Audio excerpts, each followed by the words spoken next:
Omelette આખો omelette બધું આખું આમલેટ જો આવી રાખો આખું આવે ને આમાં આખું આવે.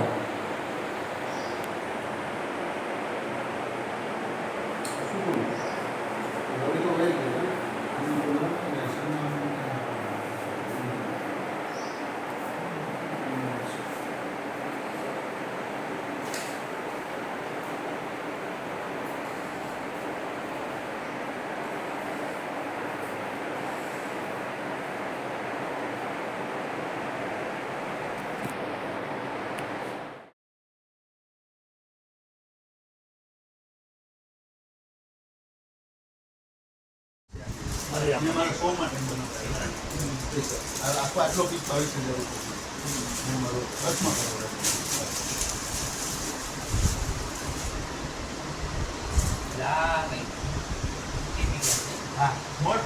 ત્યાંની માટી છે. કચ્છની એક માટી છે, આપણે જેમ પીઓપી હોય એની એક માટી છે ને એની ઉપર એને આભલાનું હું કચ્છની અંદર હેરિટેજ કરાવો એટલી બધી છે સાહેબ કે આપણું કચ્છ છે ને કલાની ઉપર ઘરે ઘરે ગામડે ગામડે તમે જાઓ ને નવા નવા પ્રકારના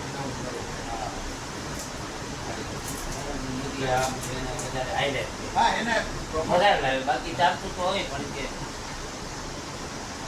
ઘડિયાળ છે સ્ટોન બાકી હકીક છે બાકી હકીક છે હકીક છે પથ્થર આવે જે સ્ટોન બને આપણે નંગ બને છે એના હકીકના પથ્થર ઉપર એને આ તો તૈયાર મળે એ તો મળે ત્યાં આ મોડેલ બને હા એ બને. માનનીય બળવંતસિંહ રાજપૂત ઉદ્યોગ મંત્રી જગદીશ પંચાલ સાહેબ અન્ય મંત્રીઓના દ્વારા રાજ્ય સરકારે પણ મને રાજ્ય કક્ષાએ પણ એવોર્ડ પ્રાપ્ત થયો છે.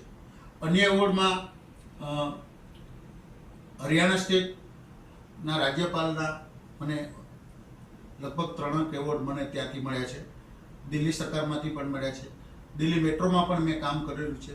સૌથી પહેલાં દિલ્હીના પેટ્રોલ સ્ટેશન બન્યું એની અંદર મેં મારો સેમ્પલો રજૂ કરી અને દિલ્હી મેટ્રો ની અંદર મને શીલા દીક્ષિતજીએ મને આમંત્રણ આપ્યું હતું અને શીલા દીક્ષિતના કહેવા મુજબ મેં ત્યાં એક રાષ્ટ્રીય કક્ષાએ ગેલેરી બની એ ગેલેરીની અંદર મેં મારું સેમ્પલ રજૂ કર્યું છે.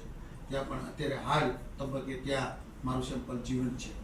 તો સરકારમાં પણ આ રીતે બધા કામ કરી અને મને આવા બધા ક્ષેત્રની અંદર કામ કરવા બદલ મને રાષ્ટ્રીય કક્ષાએ પણ એવોર્ડ મળ્યો, રાજ્ય કક્ષાએ પણ મળ્યો, અન્ય રાજ્યોમાંથી પણ એવોર્ડ મળ્યા. કલાનિધિ, કલાશ્રી, કલામણી જેવા મને અનેક એવોર્ડો પ્રાપ્ત થયા છે.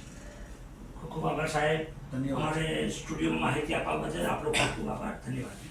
એવોર્ડ, સંત કબીર એવોર્ડ, આ બધા એવોર્ડો મળતા હોય છે. એ એવોર્ડો ગુજરાત સરકારના નાના નાના એવોર્ડો છે. આજે તમે સુરેન્દ્રનગર જિલ્લાની આજે અમે મુલાકાત આવ્યા તો તમને આટલું ભારત સરકારનો રાષ્ટ્રપતિનો એવોર્ડ મળ્યો એટલે અમને ચેનલ ન્યૂઝવાળો અમને ઘણો બધો આનંદ થયો. આજે તમારી રૂબરૂ મુલાકાત હતી. તો સાહેબ આ એવોર્ડ વિશે આજે આપણા દર્શકોને શું માહિતી આપવા માંગો છો? જી નમસ્કાર. હું એક પારંપરિક વણકર છું. વિવિંગ કરવું, વણાટ કરવું એ મારા ખાનદાનીમાં છે. પરંપરાગત હું આ કામ કરું છું. સુરેન્દ્રનગર જિલ્લાની અંદર વધીને 3,000 પરિવારો, વણકર પરિવારો આ રેશમ પટોળાના વ્યવસાય સાથે સંકળાયેલા છે. આ વ્યવસાય થકી વણકરોને એમનું ગુજરાન ચલાવવા માટે એક મદદરૂપ થઈ રહ્યો છે વ્યવસાય. પોતાના આ વ્યવસાય ઉપર પોતાનું જીવન નિર્વાહ ચાલી રહ્યો છે. આ ક્ષેત્રની અંદર હું છેલ્લા 35 વર્ષથી કામ કરું છું.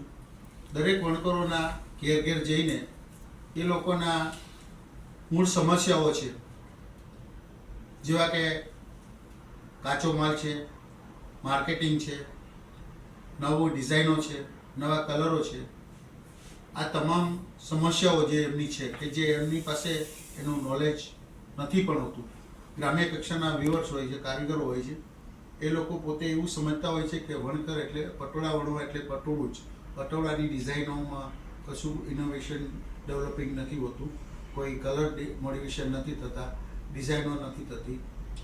માર્કેટને અનુસાર લોકોને શું જોઈએ છે એની પણ એમ લોકોને ખબર નથી હોતી. તો એ લોકોને વણકરોને અમે માહિતગાર કરી ઘેર ઘેર જઈને વણકરોને અમે આ રીતે પ્રોત્સાહિત કર્યા. આ જિલ્લાની અંદર વણકરોને કાચો માલ ક્યાંથી લાવે, એ લોકોને માર્કેટિંગ શું છે, ક્યાં વેચવું એનો પણ ખ્યાલ નહોતો. એ બધા વણકરોને અમે એક છત્રછાયા નીચે લાવીને અમે લીંબડી પાસે ચોરણિયા ગામ, જ્યાં અમે એક સાળગઢ નામની એક નોન રજિસ્ટર્ડ સંસ્થા કરી અને આ વણકરોને અમે એક છત્રછાયા નીચે લાવી અને એક જ જગ્યાએ અમે એ લોકોને રોજગારી આપવા માટેના પ્રયત્ન કર્યા. આ ક્ષેત્રમાં આટલા સમય પછી મેં રાષ્ટ્રીય કક્ષાએ સરકારમાં પણ ઘણા બધા કામો કર્યા, સરકારના યોજનાઓની અંદર પણ માહિતગાર કર્યા વણકરોને. હું પણ પોતે એની અંદર સારામાં સારું શ્રેષ્ઠ પટોળું કેમ બને એવો પ્રયત્નો કરી અને મેં રાષ્ટ્રીય કક્ષાએ 1,50,000 સુધીનું પટોળું બનાવી અને રાષ્ટ્રીય એવોર્ડ સુધી મારું સેમ્પલો ગયા અને મારા સેમ્પલો સિલેક્ટ થયા અને મને રાષ્ટ્રીય એવોર્ડ રાષ્ટ્રપતિ પ્રણવ મુખર્જી રાષ્ટ્રપતિના હસ્તે મને આ એવોર્ડ પ્રાપ્ત થયો છે. સાહેબ, આજે લગભગ રાષ્ટ્રપતિ એવોર્ડ એ તો બહુ ઉત્તમ વસ્તુ કહેવાય, પણ એ સિવાય ગુજરાત સરકાર તરફથી આપને કોઈ એવોર્ડ મળવા